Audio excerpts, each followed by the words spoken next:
Hello everyone and welcome back to today's video. So seeing as we've got a few more weeks until our next trip away, I thought I'd throw it back a little bit to when we went to New York last year. I've actually been lucky enough to go to New York 3 times now. So I've been once in April, once in October and once in December. New York City is that huge, you could probably visit 100 times and you'd find different things to do every single time. There's so much to do, and obviously visiting in December I've been there whilst there's been all the Christmas festivities and things like that. So this is a list of everything I think is worth doing whilst you're there, whether it's Christmas time or not. Before we start, I just have a few tips of things I think are worth definitely remembering before you go to New York. Number one, make sure your shoes are comfy. Even the comfiest of shoes are going to hurt because you're going to be walking that much.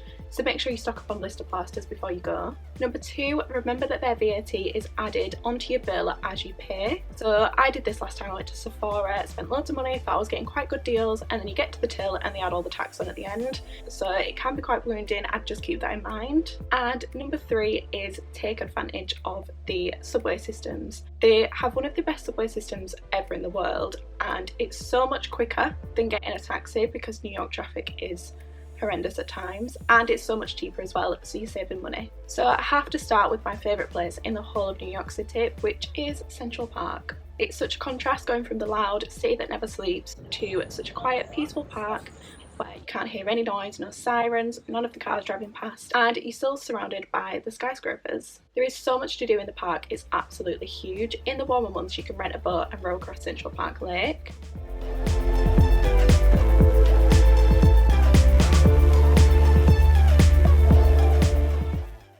Oh my god! Do you think it's Escape from the Zoo? No, because there's a turtle there.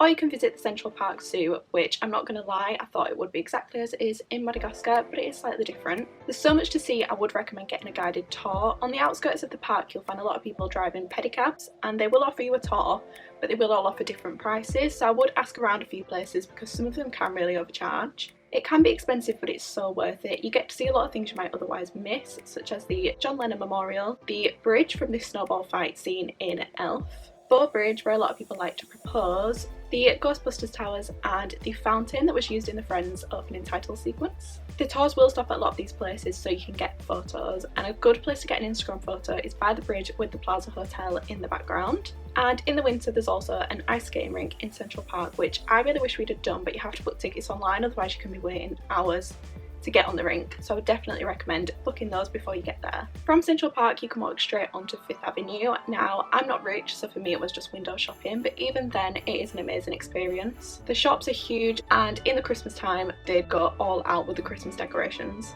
They're unbelievable, and you have to make sure you see at the Saks Christmas light show.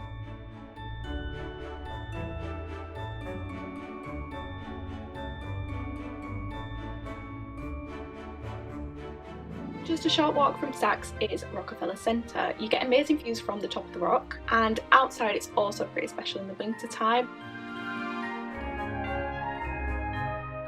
They have the ice skating rink, which is probably one of the most famous outdoor ones ever, and they also have the huge Christmas tree that is at the end of Home Alone 2. As I mentioned, you can go up to the top of the rock where the views are amazing, especially if you want that iconic photo with the Empire State Building in the background.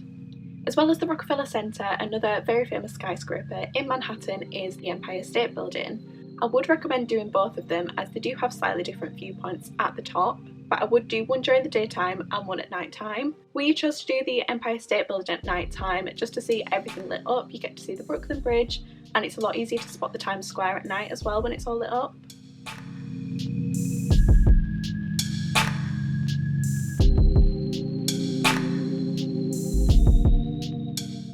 New York City is amazing for food. There's so many places to eat you can't even imagine, and I know there's a lot of videos that are purely just food guides, so I will stick to the few places we went to that I think are definitely worth a mention. New York is renowned for its pizza slices, and you can't walk more than 5 minutes without finding somewhere that sells pizza slices. You can get slices for as little as $1 each, and I think we probably had about 10 slices each minimum whilst we were there last time. One of the most famous places for pizza slices is Joe's Pizza, so I would definitely add that to your list to visit whilst you're there. Another street food you need to try is the Halal Guys. They have, I think, 3 street food vans across Manhattan, and they do Middle Eastern and Mediterranean food, and it's just amazing.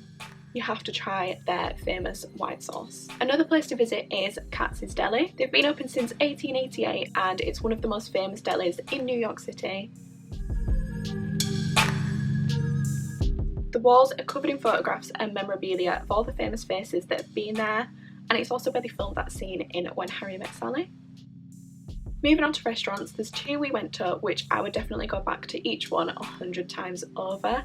The first one is the Cantina Rooftop, which is a Mexican themed restaurant and bar, and it's on a rooftop. I would just note that they do check everybody's ID before you can get in the lift to go up to the rooftop, so if you're under 21 like we were, obviously you're not allowed alcohol, but all they do is draw a little mark on the back of your hand with a marker pen. So whilst we were in the lift, we just rubbed that mark off our hands, and as soon as the lift doors opened we were offered free tequila shots, so they're really not strict once you get up there. We didn't get asked for ID any other times, and we were offered cocktail menus, so they're not that strict. You get amazing views of all the skyscrapers lit up all around you, and it does turn into a bit of a party place the later on that you stay. They do have a DJ and there's a dance floor on the inside bit next to the bar, so if you're into that kind of thing it can be a really good atmosphere. Another restaurant you need to visit is Beauty and Essex. This is on Essex Street and is a restaurant and cocktail bar that's hidden behind a working pawn shop. The atmosphere here is a lot more relaxed than the Cantina Rooftop, and again they weren't strict on ID. We didn't get asked for ID once even though we were under 21, and they gave us cocktail menus as soon as we sat down to eat. I ordered the Beauty and Essex burger, which,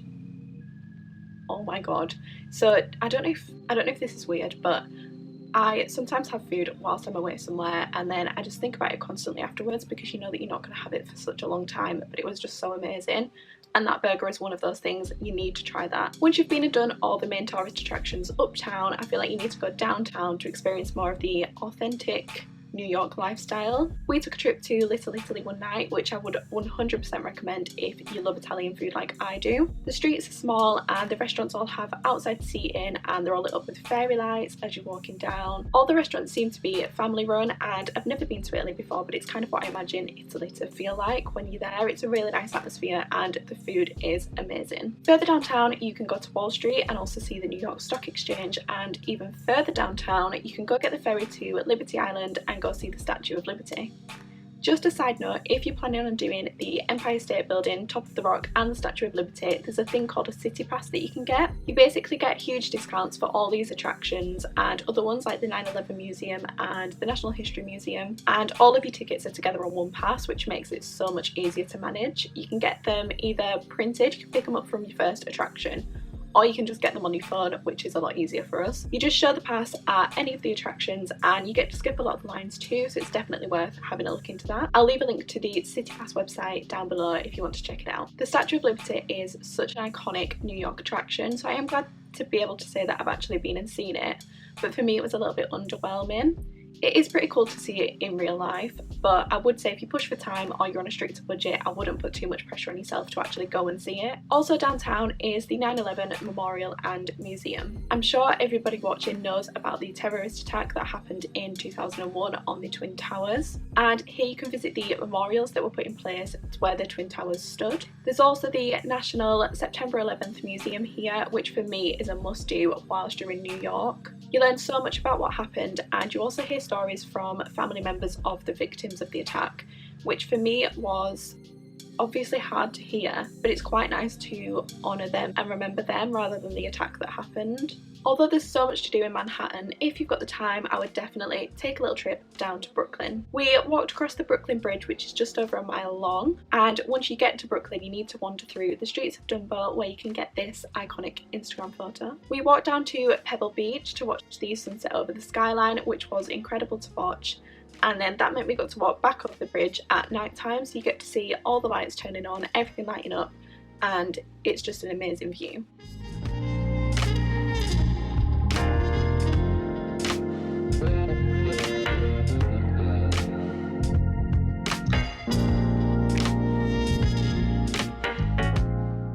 From here we actually took the subway to Grand Central Station just to get a little bit closer to our hotel, but it's another iconic thing to see. There's so many films and TV shows that have scenes that have been shot there, so it's just nice to see it in real life. So the first time I went to New York was in 2014 and I didn't even have a phone then. I had used my iPod Touch to take all photos and videos.